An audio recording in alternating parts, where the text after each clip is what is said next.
Alors j'étais un enfant qui était très très très timide et très renfermé. Alors effectivement, je dessinais beaucoup, toujours, énormément. Je me souviens dès tout petit, j'ai toujours une grosse relation avec le dessin.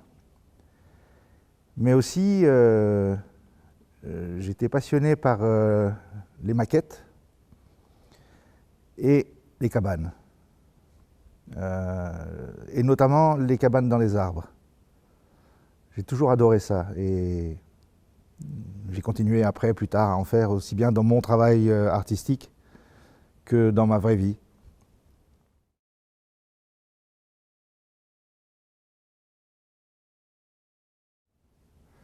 Alors c'est une histoire un peu longue et un peu compliquée parce que, comme je disais à l'instant, j'ai toujours dessiné et à l'adolescence, j'ai commencé à faire des petites bandes dessinées avec des copains, faire des fanzines, ce genre de choses. Mais dans ma tête, c'était pas devenir artiste, ça.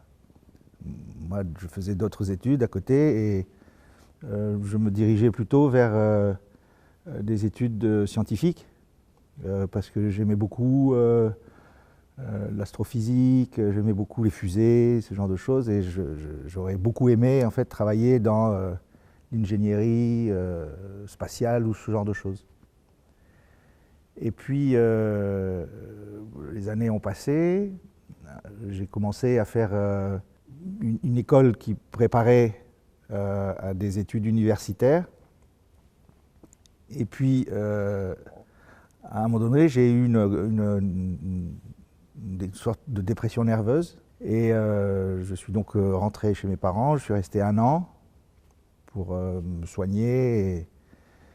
Et puis à ce moment-là, j'ai eu un petit clic dans ma tête qui m'a dit pourquoi ne pas essayer de faire de la bande dessinée, des comics de façon professionnelle. Et mon père m'a dit, si tu veux faire des comics, ce serait bien que d'abord tu apprennes ce que c'est que l'art.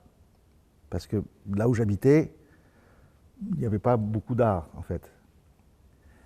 Donc c'est comme ça que je suis arrivé en France. J'ai commencé des études pour apprendre l'histoire de l'art. J'aimais pas, j'aimais pas beaucoup, j'aimais pas du tout même. Et lors de ces différents cours qu'on avait dans l'université, il y avait un cours qui était spécifique, qui était l'art contemporain. Et il y avait là un professeur qui était très, très intéressant, qui me montrait des choses que j'avais jamais vues de ma vie, comme les performances, les sculptures conceptuelles. Et je trouvais ça vraiment bien parce qu'il y avait beaucoup de liberté et nous sommes devenus amis avec ce professeur. Et moi, je lui disais que je m'ennuyais dans l'histoire de l'art. Et là, il m'a dit, mais moi, je suis aussi professeur aux Beaux-Arts. Si ça t'intéresse, tu viens passer le concours. Et si ça t'intéresse, tu commences des études des Beaux-Arts. Donc je suis allé passer le concours. Il m'a fait rentrer en 3e année. Et c'est comme ça que j'ai commencé à faire vraiment de l'art, en fait, sans vraiment me dire dans ma tête que j'étais artiste. Je faisais de l'art, j'étais jeune, je m'amusais beaucoup, c'était très bien. Et c'est vraiment en sortant des Beaux-Arts que les choses se sont mises en place. En fait, j'ai trouvé tout de suite un atelier et j'ai pu commencer à travailler avec mes idées, pas les idées de l'école. Et à partir de là, sans me dire que j'étais artiste, je suis devenu artiste, sans faire exprès. Et là, j'ai trouvé une galerie et ma vie professionnelle d'artiste a pu commencer.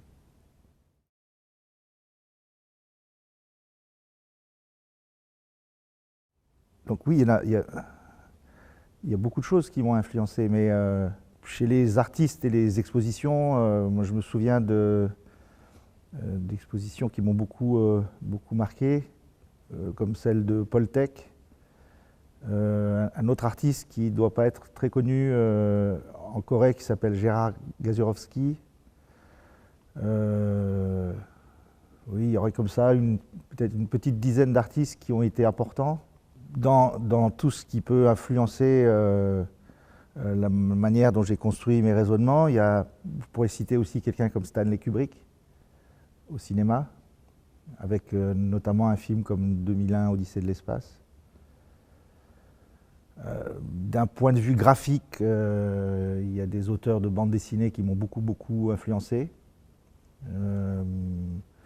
Là, je pourrais citer quelqu'un comme Moebius, par exemple. Et puis, à égalité aussi, il y a la littérature et la philosophie qui rentrent dans le cocktail des influences. Alors, dans ce cocktail, il y a des auteurs comme Robert Musil. Tous les noms ne me viennent pas, mais il y a là aussi une dizaine d'auteurs qui sont très importants. Luc Reinhardt avec son livre L'Homme D. Et si vous voulez, tout ça, ça fait comme une soupe d'influence. Et à chacun, je prends une petite chose et je vais les mixer pour construire mes propres raisonnements.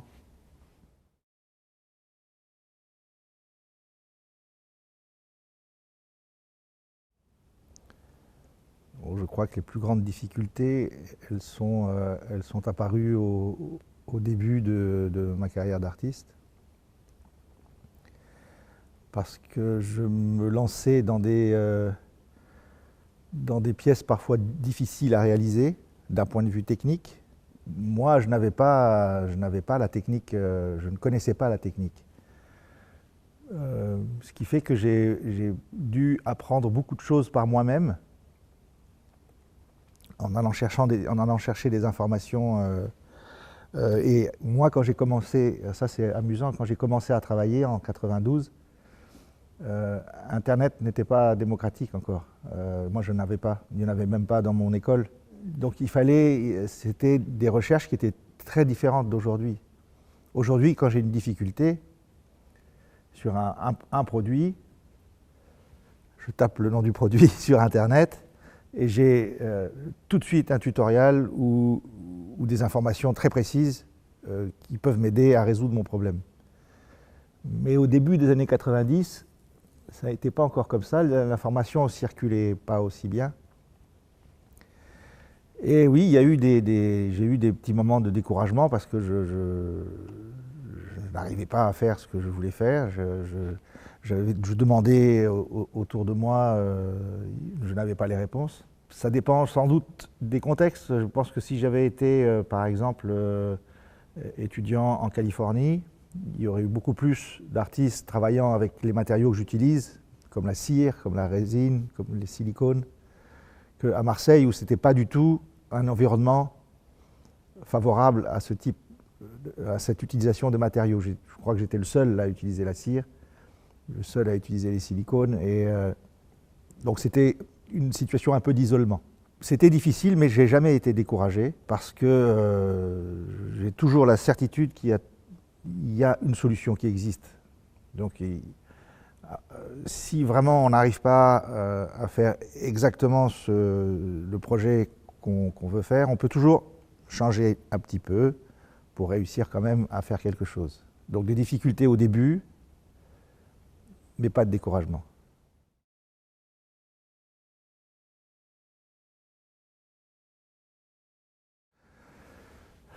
Conceptuel, ouais. Ah, tout ça, ce sont des mots ce sont des mots qui sont pratiques pour prendre l'art et le couper en petits morceaux. C'est pratique peut-être pour faire comprendre certains types d'œuvres, mais je ne crois pas beaucoup à ces pratiques qui consistent à découper l'art en petits morceaux, en petits segments et de les isoler les uns des autres. Moi, en tout cas, je ne travaille pas du tout dans ce sens. Et s'il y a une partie conceptuelle dans mon travail, il y a aussi une partie plastique, il y a aussi une pratique scénographique, il y a toutes ces J'aime bien concevoir la pratique de l'art comme ça, un ensemble, comme ça, global, où on parcourt tout le spectre des intentions et des possibilités. Mais si je devais définir le travail, je ferais plutôt appel à des images, parce que j'aime penser au travail comme quelque chose qui pousse, comme quelque chose de vivant, pas du tout comme quelque chose de théorique. La théorie, elle va juste servir à le faire pousser. Alors, quand je dis comment on pourrait donner des images claires sur la façon dont ça se passe, j'ai envie de parler ça aurait peut-être un rapport avec un terrier d'un animal ou un troglodyte pour les humains, ou encore une fois une maison dans un arbre. Parce que ces trois types d'architecture sont très spécifiques. En général, dans l'architecture, on a une idée, on fait cette idée. Et on a la maison, l'immeuble, etc. Dans le cas d'un terrier ou d'un troglodyte ou d'une maison dans un arbre, on ne peut pas avoir d'idée à l'avance. On commence à creuser. S'il y a un caillou, on tourne. S'il y a des racines, on descend. Et l'architecture va se construire avec l'environnement. C'est exactement la même chose quand on fait une maison dans un arbre. On va partir sur une branche, et puis après une autre branche, et le projet va grandir, non pas en fonction d'une idée, mais en fonction d'une structure qui est donnée par l'environnement, et le travail va s'adapter à cette structure, ou va se coller sur cette structure, ou rentrer en connivence avec cette structure.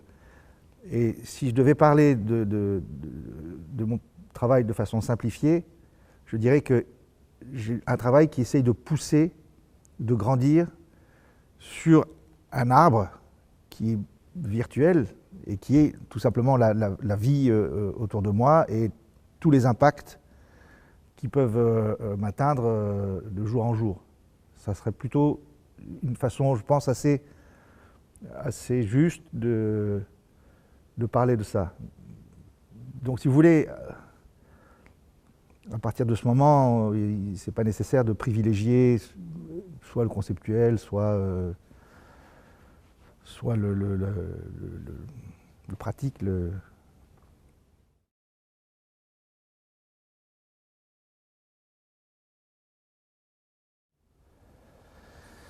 Ouf. Écoutez, c'est une réponse difficile. C'est une question un peu difficile parce que, si vous voulez, Marseille est une ville qui, d'un point de vue artistique, est assez isolée. Ça n'est pas New York, ça n'est pas Paris, ça n'est pas Berlin. Il y a beaucoup moins d'artistes. Il n'y a pas de galerie. Il y a un musée d'art contemporain, mais qui est pas très bon. Il y a la Friche qui commence maintenant à être un endroit sérieux et intéressant. Mais si vous voulez, moi, dans ma carrière d'artiste, c'est la première fois que j'avais quelque chose d'intéressant à Marseille, avec cette exposition écosystème. Sinon, l'essentiel de mes expositions, je les ai fait ailleurs, en France et à l'étranger. Donc, Marseille, dans mon esprit, ça a toujours été l'endroit où je travaille, pas l'endroit où je montre mon travail. Et c'est un endroit qui est très intéressant pour travailler. Parce que quand moi je préfère la solitude, je ne veux pas sortir tous les soirs dans les vernissages et serrer des mains à tout le monde, dire bonjour, faire le social, tout ça. C'est pas mon tempérament.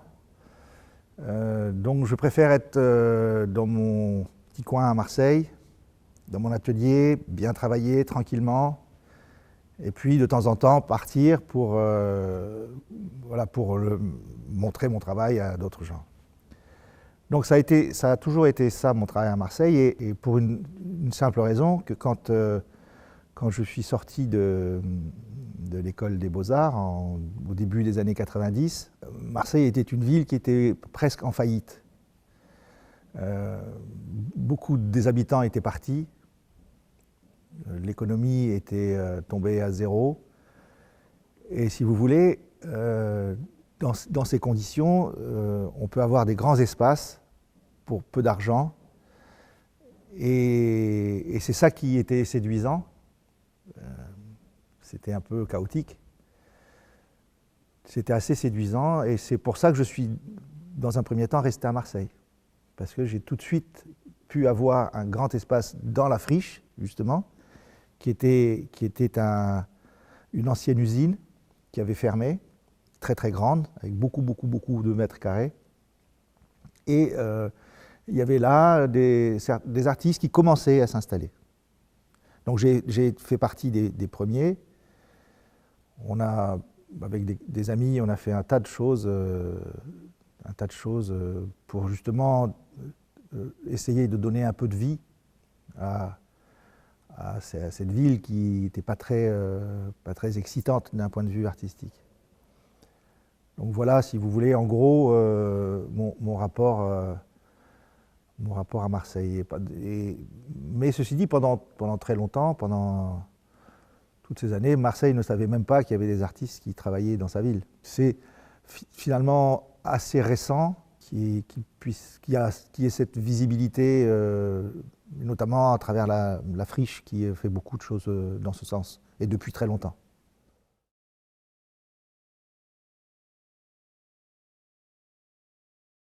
Eh bien, si vous voulez, le langage, quand je dis que le langage c'est une lumière, j'essaie je parle dans les deux sens, c'est-à-dire que j'ai beaucoup de dessins.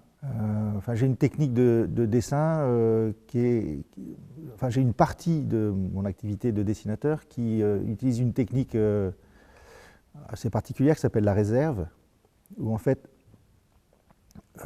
on peint au noir sur le papier blanc. Et tous les blancs qui sont sur ce dessin sont le papier lui-même, ce n'est pas la couleur blanche.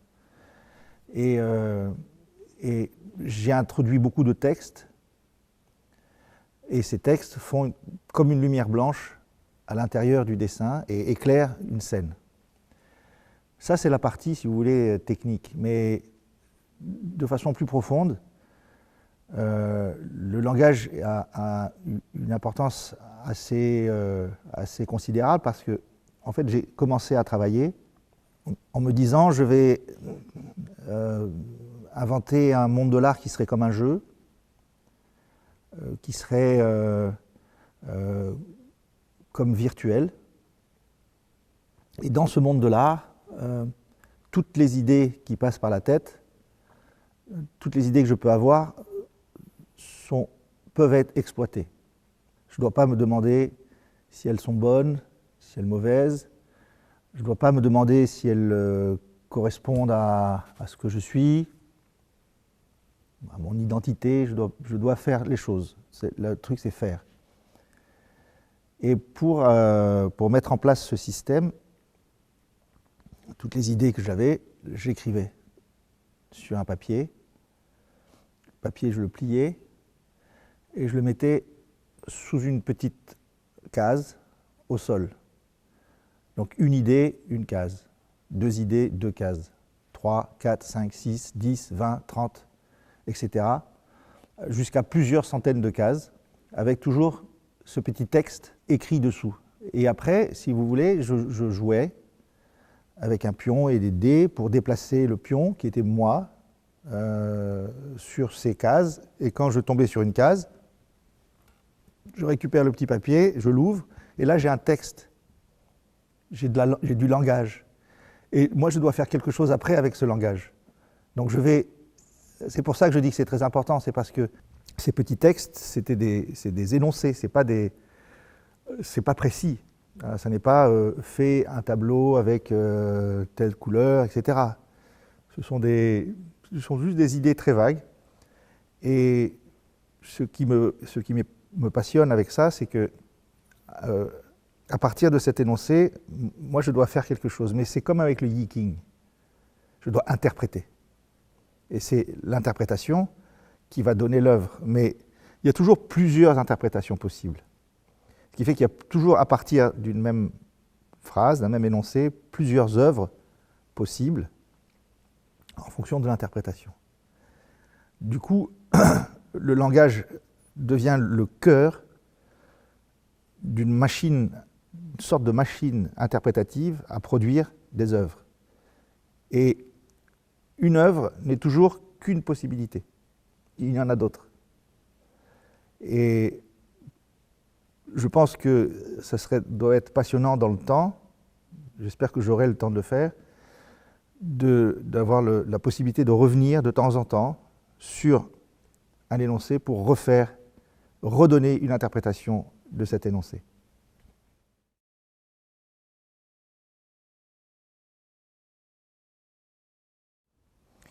Alors, la question de la mondialisation, elle est intéressante parce que je suis né dans une société mondialisée. J'ai grandi au Vanuatu, dans un archipel qui est situé entre les îles Salomon et les îles Fidji, si vous voulez, qui a eu une drôle d'histoire parce que il était à la fois français et anglais, mais géographiquement au cœur de beaucoup d'influences vietnamiennes par le nord.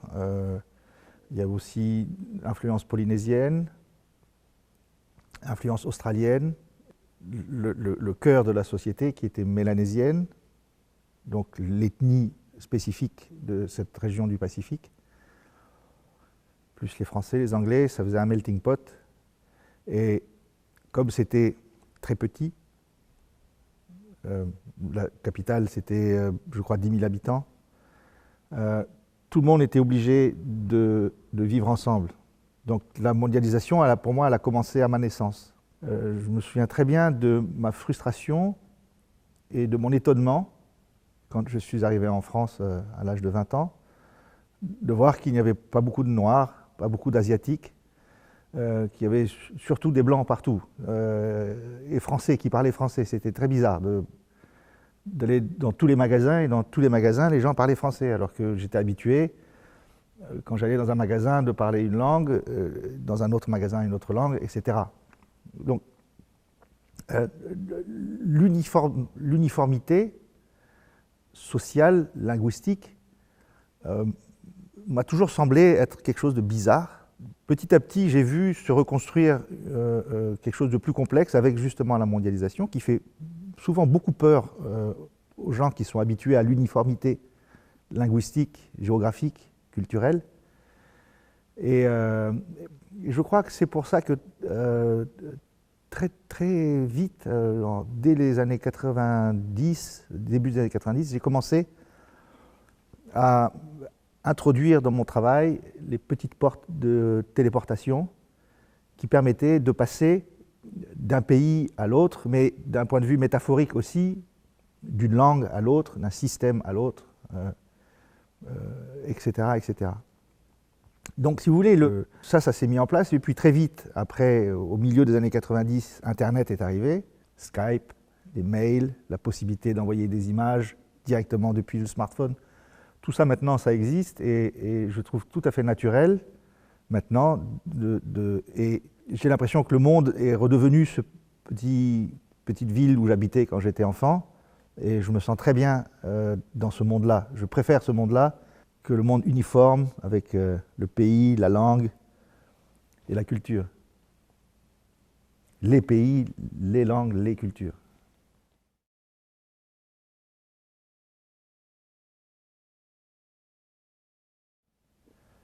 Oui, oui, j'aime beaucoup l'aventure et le challenge. Et j'aime bien aussi, si vous voulez, quand vous mettez en place un système de travail comme le mien, il faut être très rigoureux, il faut être très organisé. Et petit à petit, comme je me suis mis à travailler avec des assistants, il fallait que j'arrive le matin avec un programme.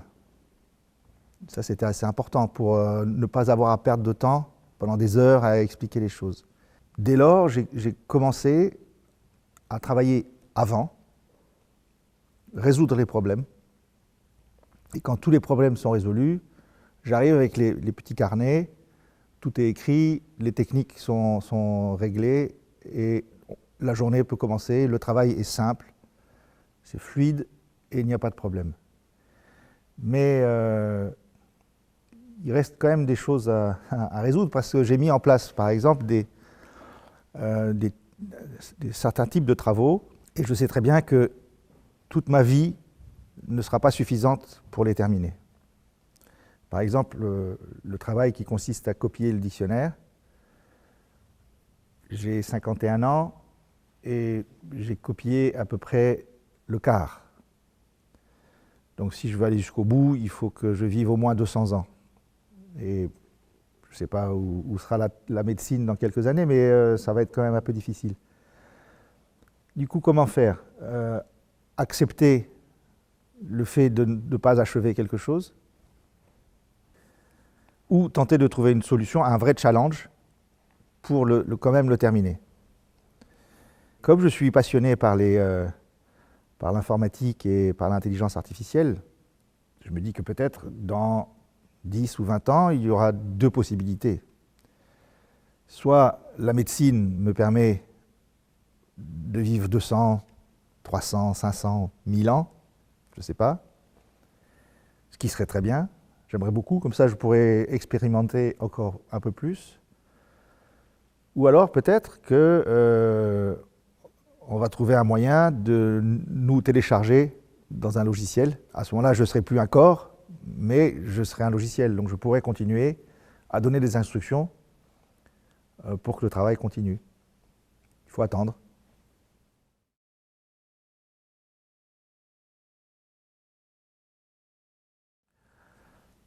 Ça va être très court et très simple. Je crois très profondément qu'en tant qu'artiste, on doit se donner les moyens de temps en temps de ne pas faire de l'art. Sortir de soi-même. Je crois que c'est la chose qui me semble la plus importante.